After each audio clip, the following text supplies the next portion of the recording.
Bungadto ta mga kaigsunan sa katapusang bahin sa itong pagsimba sa Dios, ang papatalingog sa pulong sa atong Ginoo nga pagadalon sa ato beloved ordained preacher Nilo Miranda.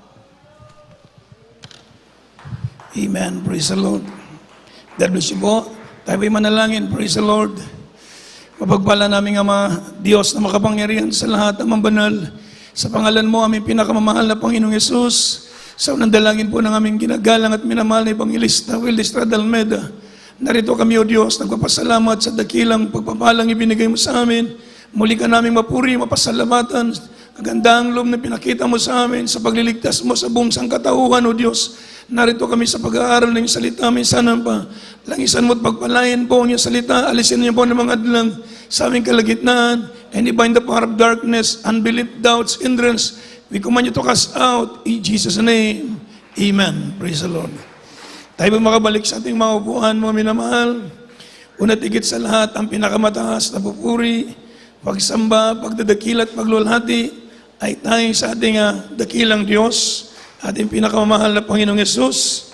At patuloy po tayo nagbibigay ng paggalang sa ating ginagalang at minamahal na Evangelista Will Estrada Almeda, the end-time prophet of our loving God. At pag-alala po sa mga gintong aral at turo sa ating minamahal at ginagalang na stand pastor Lina C. Almeda at sa kanya pong buong pamilya. Praise the Lord. At tayo po mga minahal, magandang gabi sa lahat ng ating mga webcast viewers, sa mga kapatiran na rito. Magandang gabi po. Salamat po. Praise the Lord. Tayo po mga minamahal, ay dadako po sa ating pong pagkikinig ng salita ng Diyos. At sa gabi ito mga minamahal, ating pag-aaralan yung sinasabi ng Biblia, itong tinatawag na 7 last words. 7 last words, ang huling 7 wika ng ating mahal na Panginoon habang siya ay nakapako sa krus ng Kalbaryo. Amen. Ating nakita mga minamahal, kung paano po mga minamahal ang Diyos ay talagang dumanas ng napakapahirap na sakripisyo upang tayo po ay tubusin sa ating mga kasalanan. Amen. At dito po mga minamahal, habang ang ating Panginoong Jesucristo ay nakabayubay sa krus ng Kalbaryo, meron po siyang 7 wika na binigkas. Yung sinasabi nilang 7 palabras o 7 last words. So ating po pag-aralan mga minamahal, praise the Lord. Buksan natin ating banal na kasulatan. Dito po sa aklat ng ang unang wika ay mababasa natin sa aklat ng Lucas, chapter 23, verse 34. Kindly. From the book of Luke, chapter 23, verse 34. Then said Jesus, Father, forgive them, for they know not what they do. And they parted his raiment and cast lots. Amen. Lucas, kabanatang 23, ang talata 24. At hinatulan ni Pilato na gawin ang kanyang hinihingi.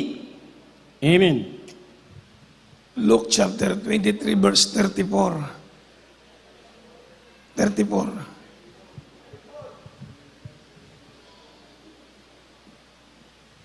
Lucas, kabanatang 23, ang talata 34.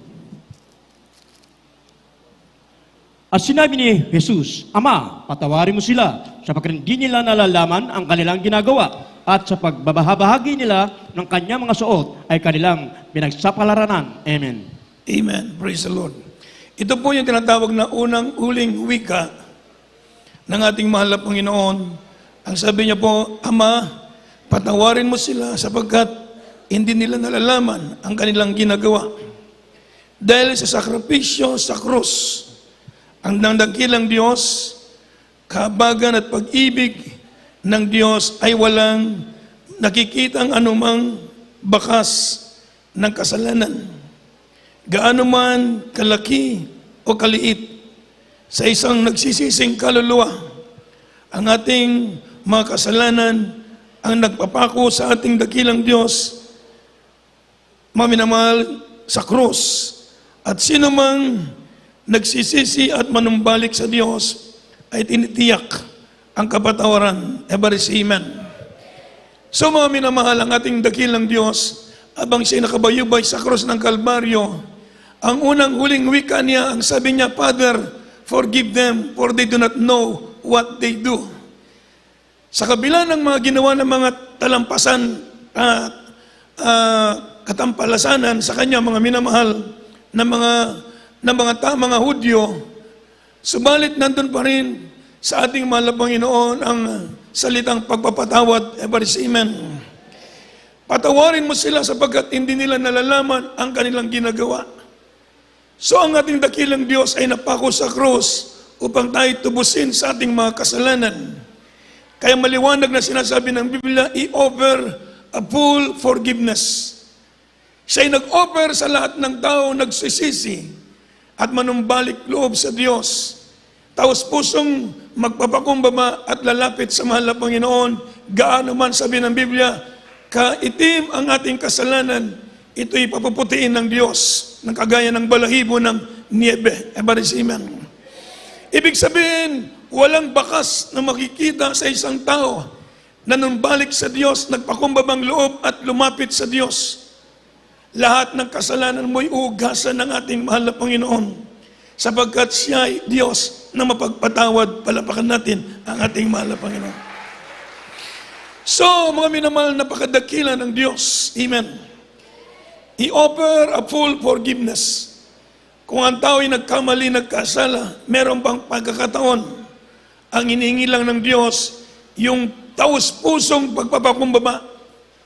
Taus-pusong aminin mo na kayo nagkasala sa harap ng Diyos at mangako ka sa Diyos na iiwanan mo ang buhay makasalanan, ibibigay mo ang buhay mo sa Diyos. Sabi ng banal na kasulatan, ang ating kasalanan, ito'y kakalimutan ng ating mahal na Panginoon. Palapakan natin ang ating dakilang Diyos. So, word of forgiveness, mapagpatawad ang Diyos. Amen. Bagamat tayo muling nagkakamali, nagkakasala, bumabalik ang kahinaan, unguarded moment, nagkakasala tayo. Subalit every time na tayo nandito sa bahay, sambahan o nasa bahay, nagpupuri at umiiyak, humingi ng habag at kapatawaran sa Diyos, ibabalik ng Diyos yung kanyang banal na Espiritu Santo, ibabalik ng Diyos yung joy, yung peace of mind, peace of the heart, ibabalik ng Diyos yung power, yung pagiging sonship mo. Evarisimen. Kagaya ng isang binatilyong yung prodigal son, umiwalay sa kanyang ama. Ito'y simbolo ng taong na naglilingkod sa Diyos na nag-backslide.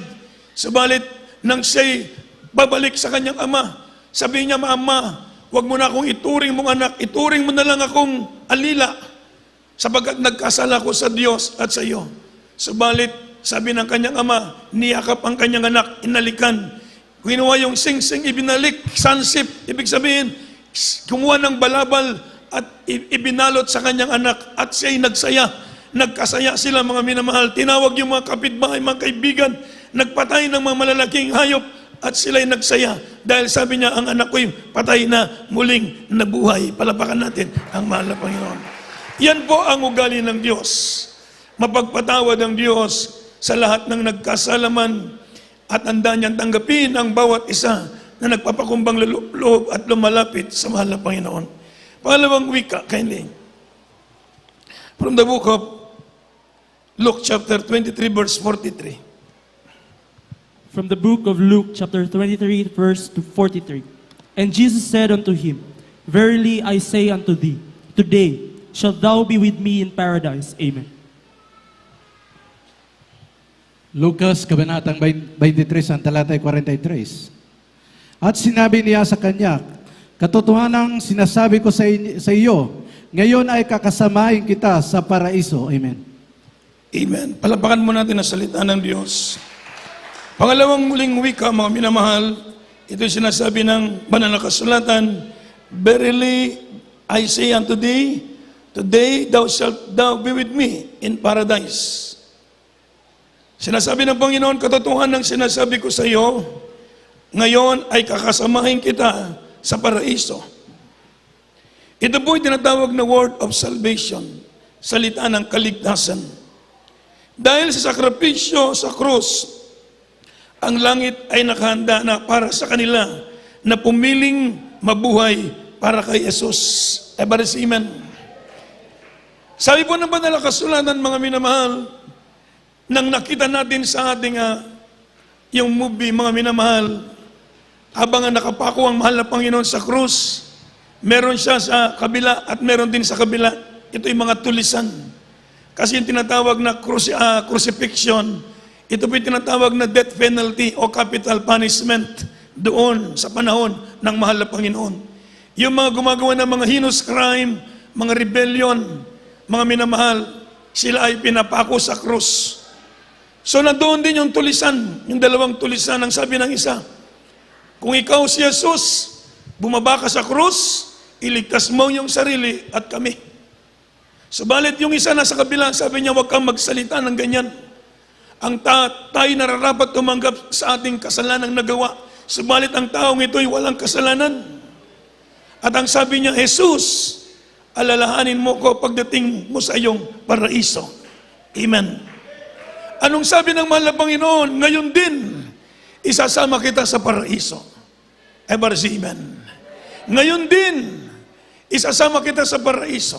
Napakapalad yung mga tao, mga minamahal, kahit nasa bingit ng kamatayan, minsan hindi natin maiwasan pag kami pumapasok sa mga ospital o bumibisita sa may mga karamdaman, dying na sila, subalit sila nakatanggap sa mahal na Panginoon, nakapagsisi at tinanggap ang mahal na Panginoon, automatic, ligtas ang kanilang kaluluwa. Ever say amen. Kung yun ay inoper ng Diyos dun sa taong nakapako sa krus na kasama niya, lalo na sa atin na naglilingkod sa mahal na Panginoon, sigurado ang kaligtasan ng buhay na walang sa mga taong lumapit sa Diyos dahil sabi ng Panginoon, ngayon din, sasama ko kayo sa paraiso. Palapakan natin ang ating mahal na Panginoon. Sabi ng mahal na Panginoon, let not your heart be troubled. Believe in God, believe you also in me. In my Father's house are many mansions. I go and I prepare a place for you.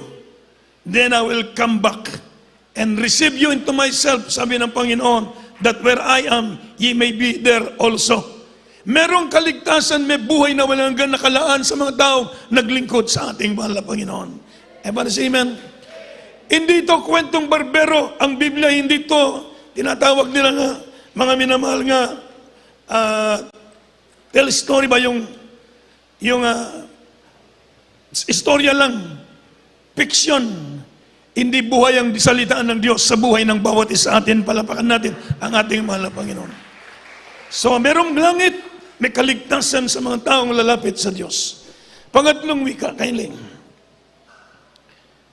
From the book of John, chapter 19, verse 26 and 27. From the book of John, chapter 19, verse 26 and 27. When Jesus therefore saw his mother and the disciples standing by, whom he loved, he saith unto his mother, Woman, behold thy son. Then saith he to the disciple, Behold thy mother. And from that hour the disciple took her unto his own home. Amen. Juan, Kabanatang 19, ang talata 26 hanggang 27. Pagkakita nga ni Jesus sa kanyang ina, at sa nakatayong alagad ng kanyang iniibig ay sinabi niya sa kanyang ina, Babae, narito ang iyong anak. Na magkangis sinabi niya sa alagad, Narito ang iyong ina. At buhat ng oras na iyon ay tinanggap siya ng alagad sa kanyang sariling tahanan. Amen. Amen. Ito po ang sinasabi ng Banal na Kasulatan na word of love. Ang ika-tatlong wika, ito sinasabi ng word of love. Sabi po ng Banal na Kasulatan, habang ang mahal na Panginoon ay nakabayubay sa krus, lumapit ang kanyang ina sa laman na si Maria, kasama ang kanyang kapatid sa laman na si Juan. At ang sabi ng Panginoon, Woman, behold thy son, and son, behold thy mother. Everybody say amen. Disciple, behold thy mother. So sabi po ng Biblia, mga minamahal, dahil sa sakripisyo sa krus, tayo ay binibigyan ng pasanin upang umibig si Maria, ang ina ng mahal na Panginoong Hesus, bilang tao ang nagluwal at nagaruga sa Kanya ay nangangailangan ng pagmamahal at pagkalinga. Kailangan umanap siya ng gaganap nito bago niya tuluyang lisanin siya. So natagpuan niya ito kay Juan. Sino si Maria? Lahat ng mga ina ng ating iglesia. Sino si Juan? Tayo, si Juan. Everybody say amen. So ito po mga minang word of love. Bilang tao, siya'y anak ni Maria, abang siya'y nasa cross, nandoon pa rin ang kanyang pagkalinga sa kanyang ina. Bago niya lisanin ang daigdig, mga minamahal, gusto niya na hindi mapabayaan ang kanyang ina. Amen. So nandito, ibinigay niya ang kanyang, sabi niya, sa kanyang disipulo, behold, thy mother. Ibig sabihin, kahit sa ating paglilingkod sa Diyos, tayo po ay magkakapatid sa ating mahal na Panginoon. Amen. Sino si Maria? Yung ating mga matatandang ina o mga sa iglesia. At sino si Juan? Tayo. Ibig sabihin, sa iglesyang ito, tayo po'y magkakapatid. Amen. Ituring nating magulang yung mga nakakatanda. Ituring nating kapatid yung ating mga magiging kapatid sa paglilingkod sa mahal na Panginoon. Ibig sabihin, word of love. Kailangan manatili ang pag-ibig ng bawat isa sa bawat isa. Palapakan natin ang ating mahal na Panginoon. Amen. Kaya ako'y natutuwa, meron tayong pag-ibig sa ating kapatid sa pananampalataya. Alam niyo po, dahil tayo po'y magkakapatid sa spiritual hanggang langit, tayo pa rin ang magkakapatid. Palapakan natin ang ating mahal na Panginoon. Ang sabi ng mahal na Panginoon, isang araw habang siya nangangaral, lumapit ang kanyang mga lagad. Ang sabi niya, hinahanap ka ng iyong ina at ang iyong mga kapatid sa labas. Ang sabi ng mahal na Panginoon sa mga nandoon, sino ang aking mga kapatid? Sino ang aking ina? Ito na nakikinig ng salita ng Diyos. So ibig sabihin, tayo pong lahat magkakapatid sa harap ng mahal na Panginoon. At hanggang langit, tayo pa rin ay magkakapatid. Palapakan natin ang mahal na Panginoon. So another thing, sabi po ng Biblia, ang ikaapat na wika, matagpuan natin sa aklat ng Marcos, Kapitulo 15, versikulo 34. From the book of Mark, chapter 15, verse 34. And at the 9th hour, Jesus cried with a loud voice, saying, Eloi, Eloi, lama sabachthani, which is being interpreted, my God, why hast thou forsaken me? Amen. Marcos Kabanatang 15, ang talatay 34. At ng oras ng ikasiyam, ay sumigaw si Jesus ng malakas na tinig, Eloi, Eloi, lama sabachthani, na kung liliwanagin ay Diyos ko, bakit mo ako pinabayaan? Amen. Amen. Sabi ng banal na kasulatan sa ating nabasa, my God, why hast thou forsaken me? Ito po'y tinatawag na word of spiritual suffering. Dahil sa sakripisyo sa krus, ating nalalaman na bilang isang mananampalataya, ating mararanasan minsan ang isang damdaming malalim na spiritual na kabagabagan na parabagang iniwan ng Diyos. Amen. Ito ay makatotohanan at ito ay may layunin. Noong maranasan ito ng mahal na Panginoong bilang isang tao, kanyang inihayag ang tunay niyang nararamdaman hirap sa kanyang ama. Subalit kailan siya ay hindi tiisin upang ang sakripisyo para sa kapagpatawad ng sanlibutan ay lubos na maganap. Nararapat tayong maging matatag sa kanyang salita at mabuhay sa pananampalataya at ipagtrabaho ang ating kasariling kaligtasan na may takot at panginginig. Sapagkat anumang mangyari, kanyang ipinangako, hindi niya tayo iiwan o pababayaan man. Amen. Bilang tao, mga minamahal, naramdaman ng Diyos sa iniwan, pinabayaan. Dahil sabi nga ng Psalm chapter 22, He died and forsaken that we might never be forsaken. Amen. Siya ay para mga pinabayaan upang tayo hindi mapabayaan. Ibinigay ng Diyos ang kanyang bugtong na anak upang tubusin tayo sa ating mga kasalanan. Amen. So minsan naranasan natin bilang Kristiyano para bagang iniwan tayo ng Diyos. Minsan, sa oras na kailangan natin ang mahal na Panginoon, parang napakalayo ng Diyos. Sa may mga patong-patong ang ating problema sa buhay, sabi natin, mahal na Panginoon, ba't mo ako pinabayaan? Mahal na Panginoon, ba't mo ako iniwan? Ngunit maging matatag ang bawat isa sa atin sa salita ng Diyos. Ang pangako ng Diyos kailanman, hindi tayo pababayaan, hindi tayo iiwan ng ating mahal na Panginoon. Amen. Tumayo tayong matatag sa pangako ng Diyos. Kahit minsan parang naramdaman natin na hindi natin kaya, parang malunod ka na sa problema. Pero magtiwala ka. Sabihin natin, mahal na Panginoon, patuloy kami nakatingin sa iyo. Amen. At ang pangako mo, hindi mo kami iwan, ni pababayaan man. Amen. Ito'y spiritual suffering. Minsan tinetesting lang tayo ng Diyos. Pero kailanman at magpakailan-kailan pa man, mananatili ang Diyos ay karamay natin. Palapakan natin ang ating mahal na Panginoon. Ang ikalimang wika, mga minamahal, mababasa natin sa aklat ng 1, chapter 19, verse 29. From the book of John, 1928, sorry. from the book of John, chapter 19, verse 28. After this, Jesus, knowing that all things were now accomplished, that the scripture might be fulfilled, saith, I thirst. Amen. Juan, Kabanatang 19, ang talata 28. Pagkatapos nito, pagkaalam ni Jesus na ang lahat ng mga bagay ay naganap na nga, upang matupad ang kasulatan ay sinabi niya, nauuhaw ako. Amen. Amen. So ito po yung tinatawag na I thirst. Word of physical suffering. Salita ng physical na paghihirap.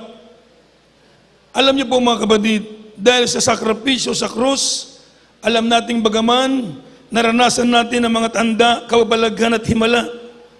Bilang mga tunay na mananampalataya, na pinapahayagan ng dakila at kapangyarihan ng Diyos, tayo ay kabilang pa rin sa pagdaranas ng physical na pagdaramdam, sapagkat tayo ay narito pa sa katawang lupa na sakop pa ng natural na batas ng mundo. Amen. Alam niyo po mga kapatid, ang mahal na Panginoon, doon sa garden ng Getsemani, habang siya'y nanalangin, 3 beses siyang bumalik-balik doon at lumuhod. Ang sabi niya, Father, let this cup pass away from me, but not my will, but thy will be done. Amen. Kung maaari ang kupang ito'y lumipas sa akin, ngunit hindi ang aking kagustuhan, kundi ang iyong kagustuhan, kalooban. Amen. 3 beses siyang nanalangin doon. Subalit sabi ng Biblia, agonizing. Yung kanyang pawis pumapatak sa lupa na parang dugo. Dahil meron akong nabasa, dahil sa agonizing prayer, pumuputok yung parang nerves na maliliit. At dumadaloy doon yung tubig at dugo. 3 beses nanginginig siya sa pananalangin, nagsusumamo dahil alam niya kung anong hirap ang kanyang pagdaraanan. 3 beses nagsumamo doon. Subalit ang sabi niya, hindi ang aking kalooban, kung hindi ang inyong kalooban. Amen. Kaya siya uhaw na uhaw. Simulang bumagdamag na yun, hanggang siya po ay ulihin at pagpapaluin, lagyan ng koronang tinik, at pinaglalatigo ng Roman scourge, yung pamalo na merong metal na kapag ipinalo mo doon sa kanya at inila, napupunit yung kanyang balat at sumasama yung laman. Sabi ng aking nabasa ni libro galing sa Israel, pinadala ng kapatid ko, minsan yung mga doon pa lang, pinagpapalo pa lang doon, lumalabas na yung bituka at doon pa lang sila, yung iba namamatay na. Dahil sa tindi ng palo na inaabot doon. Kaya ating mahal na Panginoon, hindi niya kayang buhatin yung krus dahil sa sobrang hirap na kanyang pinagdaanan. Amen. Nilarawan ng banal na kasulatan na siya'y nasubsob, nadapa ng ilang beses, sumalit, pilit siyang bumangon. Amen. Pilit siyang bumangon para makarating doon sa krus, doon sa Golgotha, at ipako sa krus. At siya'y nauuhaw doon, mga minamahal. Kumuha ng suka, yung isang sundalo, at binigyan siya ng suka. Sumigaw siya ng I thirst, nauuhaw ko. Bilang physical, mga minamahal, nandoon yung hirap. Siya'y nauuhaw. Mga minamahal, gaanong kahirap ang pinagdaanan ng mabait na Diyos. Everybody say, praise the Lord. Kaya yung sakripisyo natin ngayon, minsan tayo nadadapa, pumilit tayong bumangon, magpatuloy sa paglilingkod sa ating mahal na Panginoon. Everybody say, amen. Minsan tayo naghihirapan, mga minamahal, nakikita ng Diyos yon. Hindi lingid sa mata ng Diyos yung ating pinagdadaanan abang tayo sumusunod sa kanyang paglilingkod. Sumalit ang pangako ng Diyos, mga minamahal. Nandiyan ang tulong ng mahal na Panginoon sa atin sa oras na kailangan natin ang tulong ng mabait na Diyos. Ngayon, nauuhaw ang Diyos sa ating pag-ibig. Huwag nating ipagkait yung ating pag-ibig sa Diyos. Ever see, man? Nauuhaw ang Diyos sa pag-ibig niya sa sangkatauhan na umibig sa Diyos. Mapalad tayo ngayon, umiibig tayo sa Diyos. Palapakan natin ang ating mahal na Panginoon. Sabi ng banal na kasulatan, ang ika-6 na wika, mga minamahal, from the book of John, chapter 19, verse 30. From the book of John, chapter 19, verse 30.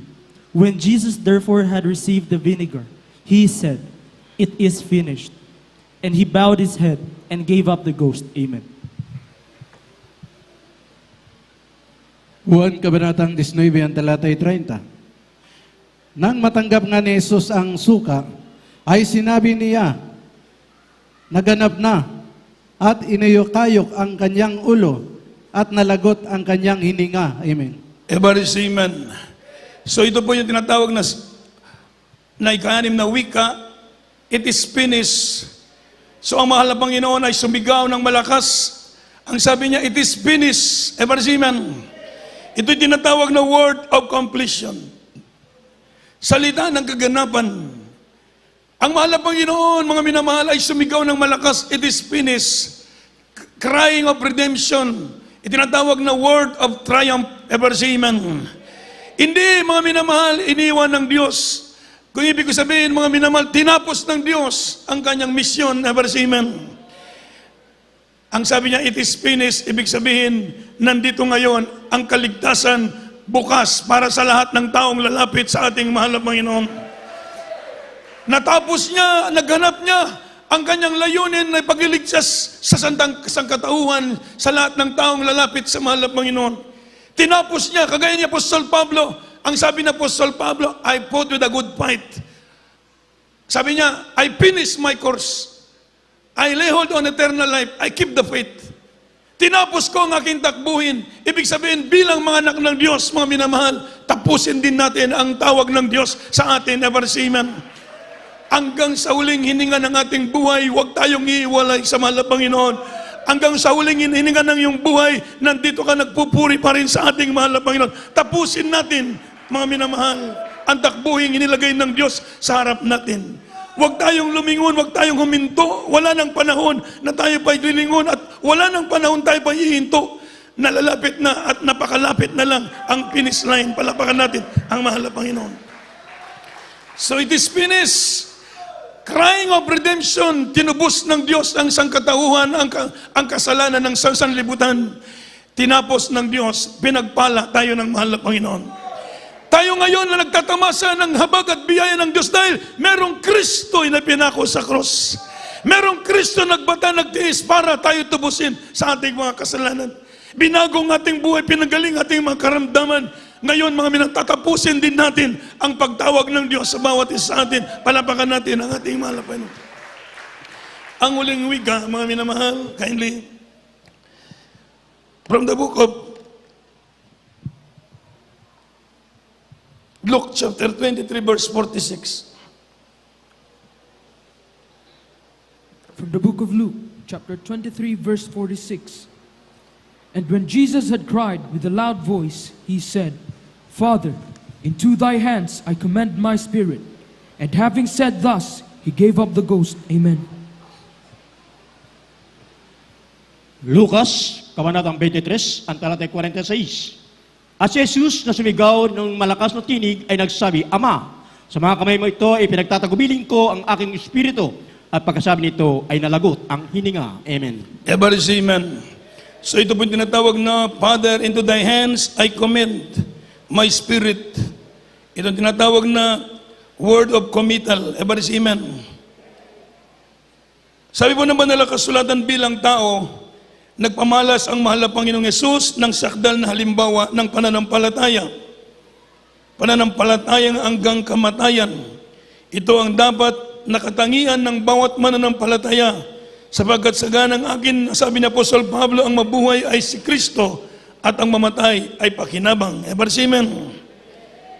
Kaya po mga minamahal, bilang mga anak ng Diyos,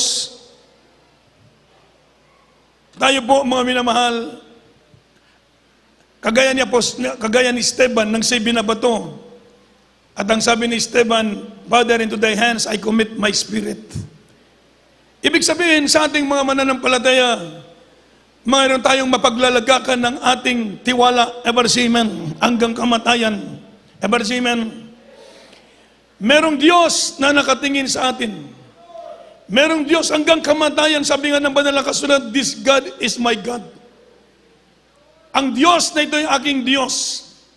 Sabi niya manalalang ng banal na kasulatan, even unto death, hanggang kamatayan. Everybody say amen. Ang Diyos natin pinaglilingkuran, siya ay ating Diyos hanggang kamatayan, hanggang tayo may buhay, hanggang tayo may hininga. At sa oras na halimbawa, tayo po'y magpapagpahinga na, alam natin ang ating kaluluwa ay nasa kamay ng ating mabait na Diyos. Everybody say amen. So mga minamahal, it is, sabi naman na kasi, into thy hands I commit my spirit. Bilang mga anak ng Diyos, tayo pong mananampalataya, magbigay tayo ng mga minamahal ng matibay na pagtitiwala at pananampalataya sa Diyos. Kagaya ng ating mga ibang kapatiran na kinuha ng mahal na Panginoon, marami akong nakitang kapatiran bago sila kinuha ng Diyos na maalam pa sa akin. Tumawag, Brother Nel, mauna ako sa inyo. Nandito na yung mga anghel. Nakikita nila yung mga anghel na lumalapit at kukunin sila. Dadalhin doon sa bosom of Abraham, sabi po ng Biblia. Everybody say amen. Ibig sabihin, mga minamahal, napakapalad natin, naintindihan natin ang salita ng Diyos at buhay na buhay ang salita ng Diyos sa buhay natin.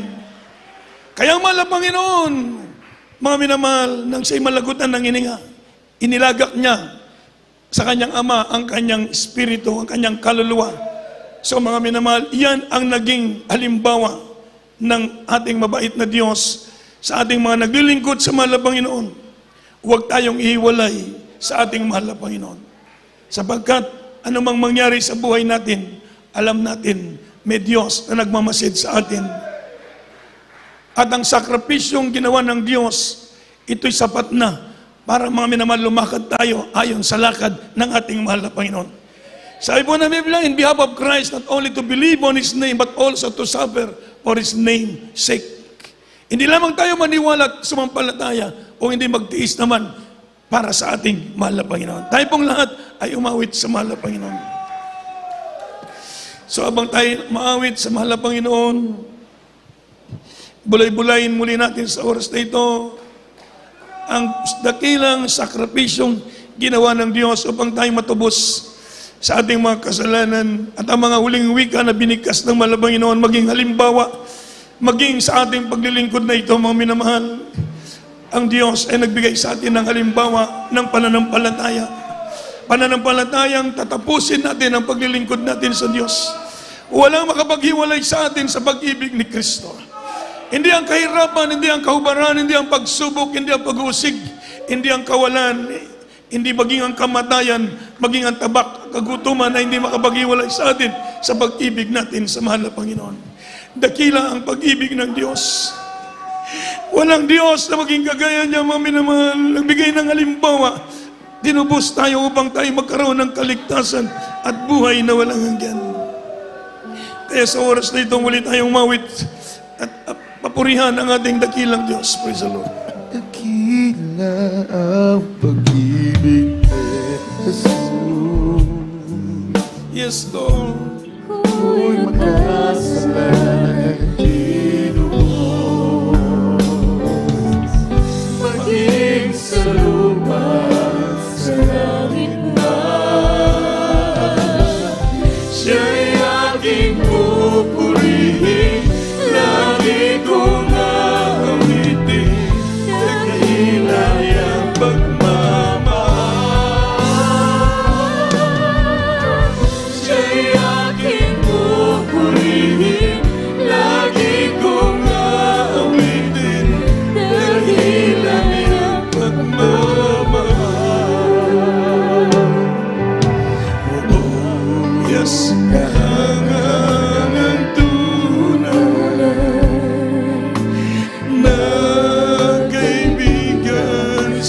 Jesus.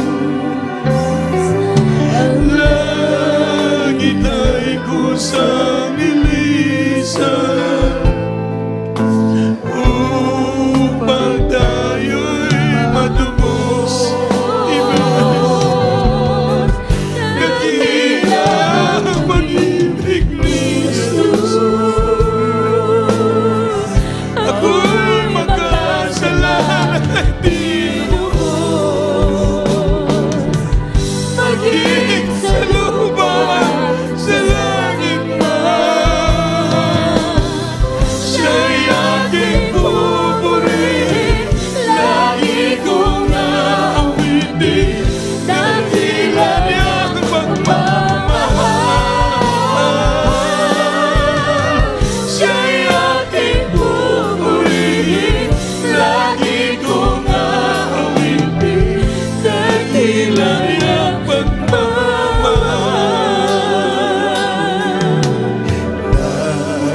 kilala ko si Kristo na pag-asa'y madilim. Buhay ko'y kanyang tinago, nagliwanag ng dilim. Dakila ang pag-ibig ni Jesus. Ako'y magkasalan ay tinubos, maging sa lupa at sa langit man. Siya'y aking pupurihin, lagi kong aawitin, yasiman niyang pagmamahal. Ikaw ang Panginoon, hallelujah. Siya'y aking pupurihin, lagi kong aawitin, dakilan niyang pagmamahal. Siya'y aking pupurihin, lagi kong aawitin, dakilan niyang pagmamahal. Siya'y aking pupurihin, lagi kong aawitin, dakilan niyang pagmamahal. Siya'y aking pupurihin, lagi kong aawitin, dakilan niyang pagmamahal. Siya'y aking pupurihin, lagi kong aawitin, dakilan niyang pagmamahal. Amen. Hallelujah. Praise the Lord. Hallelujah. Purihin po ang ating mabait na Diyos. Sa umagang ito, mga minamahal, tayo po'y magkaisang dumalangin sa ating mga pangangailangan sa Diyos. Hallelujah. Praise the Lord. Habang nasa ating kalagitnaan ang banal na presensya ng ating mahal na Panginoon, dakila ang pag-ibig ng Diyos. Hallelujah. Walang Diyos na maging kagaya niya. Hallelujah. Karapat dapat siyang papurihan, pasalamatan, tumanggap ng pagsamba. Hallelujah. Dahil tinubos sa ating mga kasalanan, mga minamahal. Hallelujah. Magkaisa po tayong manalangin. Hallelujah. Dakila namin Ama Diyos na makapangyarihan sa lahat ng mga banal. Sa pangalan mo aming dakilang Diyos, mahal na Panginoong Yesus. Sa unang dalangin ng aming beloved Honorable Pastor Willis Almeida, narito kami nagpapasalamat po Diyos sa dakilang kaligtasan na ibinigay mo sa amin. Salamat po sa dakilang sakripisyo sa krus ng Kalbaryo upang kami tubusin sa aming mga kasalanan o Diyos. Kami nagtatamasa ng dakilang abag at biyaya mo sa oras na ito. Kami napalaya sa aming mga kasalanan karoon sa ng sapat na kaligtasan at buhay na walang hanggan nakalaan sa amin. O Diyos, salamat sa pagdinig mo sa aming mga dalangin at hindi mo kami iwan. Hindi mo kami pababayaan, O Diyos, yung pangako, mahal na Panginoon. Pagpalain mo po ang bawat isa sa amin sa oras na ito. Iba yung kasigasigan, katatagan sa aming pananampalataya. Dagdagan mo ang aming pag-ibig sa iyo, mahal na Panginoon. Dagdagan mo ang aming katapatan sa paglilingkod sa iyo. I-revive mo kami lagi. Hallelujah. I-revive mo kaming lagi, mahal na Panginoon. Palakasin mo kami, O Diyos. Hallelujah. Hallelujah. I-revive mo yung anak ko, Diyos. Hallelujah. Maging maningas ang bawat sa aming paglilingkod sa iyo, Diyos. Pagpalain mo rin po ang aming mga mahal sa buhay. Tawagin mo sila lumapit sa iyo. Pagpalain mo lahat ng iyong mga anak sa umagang ito, sa lahat ng bagay, financial, material, physical, lalo tigit sa spiritual, mabang buhay, ilayo mo sa karamdaman, gawa ng kaaway, mga panlulupay-pay, panlalamig, sa pangkapangyarihang pangalan ni Jesus. In Jesus' name, hallelujah. Ipatong po ang kamay natin sa ating ulo, mga minamahal. I-cast out natin ang mga karamdaman. Halal dakilang Diyos, umagang ito, Diyos, aming ginagamit ang iyong dakilat makapangyarihang pangalan sa unang dalangin namin, beloved pastor. Aming sinasaway ang lahat ng gawa ng kaaway, mga karamdaman, mga problema, panlalamig, panlulupaypay, materialism, carnality, lust of the eyes, lust of the flesh, pride of life, vanity, vain glory, lukewarmness, cast out in Jesus' name. Materialistic, cast out in Jesus' name. Hallelujah. In Jesus' name we pray. Amen. Praise the Lord. Tayo pong lahat ay tumayo, mga minahal, at buting papasalamat sa Diyos. Huwag na masyadong malakas po. Tayo po'y lumukso at magsabi ng 3 beses ng hallelujah. Praise the Lord. Sige. Hallelujah. Praise the Lord. Hallelujah. Praise the Lord. Hallelujah. Praise the Lord. Purihin po ang ating dakilang Diyos. Ating announcement po. Tuloy-tuloy po ang ating pagsamba. Pagpupuri sa mahal na Panginoon. So wala tayong practice, no? So ating Sunday service, alas 10 hanggang alas 3, Wednesday 4 to 8, Friday 6 to 11. Yan po ang ating mga announcement. Praise the Lord. Huwag po tayong mag-absent. At tayo po dadako po, mga minamahal, sa ating pagtatapos. Mga minamahal, tayo pong lahat ay tumayo. At ibigay ko pong pagkataon sa ating beloved Brother Ding para sa ating pong Praise God, tayo dumalangin sa ating pasamantalang pagtatapos. Hallelujah, praise the Lord. Opo, dakila mapagpala namin ang mga Diyos na makapangin sa lahat sa matamis. Banal ang ngalan mo, mahal ang Jesus. Pinapuri ka namin, kinasalamat, wala ni dakila sa gabing ito, mahal ang Panginoon. Sa mga pag-alala, mahal ang Panginoon, ang mga pag-ibig mo para po sa amin, mahal ang Panginoon, para po sa aming kaligtasan, mahal ang Panginoon. Maraming salamat po sa paspandala po namin paghiwalay sa gabing ito, mahal ang Panginoon. Ikaw po magpala dakilang Diyos. Hallelujah, praise God. Maraming salamat po sa mga biyayang pinagkaloob mo, mahal ang Panginoon. Hallelujah, mula sa pang-awitin ng mga joyful solemn song, mahal ang Panginoon, mga awitin ng choir, ang pag-alala, mahal ang Panginoon, sa krus ng Kalbaryo, mahal ang Panginoon, yung sa lahat ay banal salita, dakilang Diyos, hallelujah, praise God. Maraming salamat po, mahal ang Panginoon, at patuloy po namin dalahin, mahal ang Panginoon, kalakasan po, physical pangatawan po ng aming mahal ang pastor, patuloy po silang gamitin, mahal ang Panginoon, maging sa po ng mga beloved children, mahal ang Panginoon, sa lahat po ng manggagawa, ng balabasan, mahal ang Panginoon, at sa gamito, mahal ang Panginoon, patuloy po aming patnubayan, mahal ang Panginoon, ilayo po kami sa anong kapamakan, mahal ang Panginoon, sa mga aming pagbiyahe, pag-uwi, mahal ang Panginoon, hallelujah, may kaligtasan, pag-iingat mo, dakilang Diyos, hallelujah, at muli balik, mahal ang Panginoon, sa iba na gawain, sa linggo, mahal ang Panginoon, upang kay aming papurihan, pasalamatan, luwalat din dakilain, mahal ang Panginoon, ipusama dalangin namin sa matamis, banal ang pangalan mo, mahal ang Jesus, hallelujah, praise the Lord. God bless you po. We love in the Lord, but our dearest Jesus loves you po. Good night and God bless.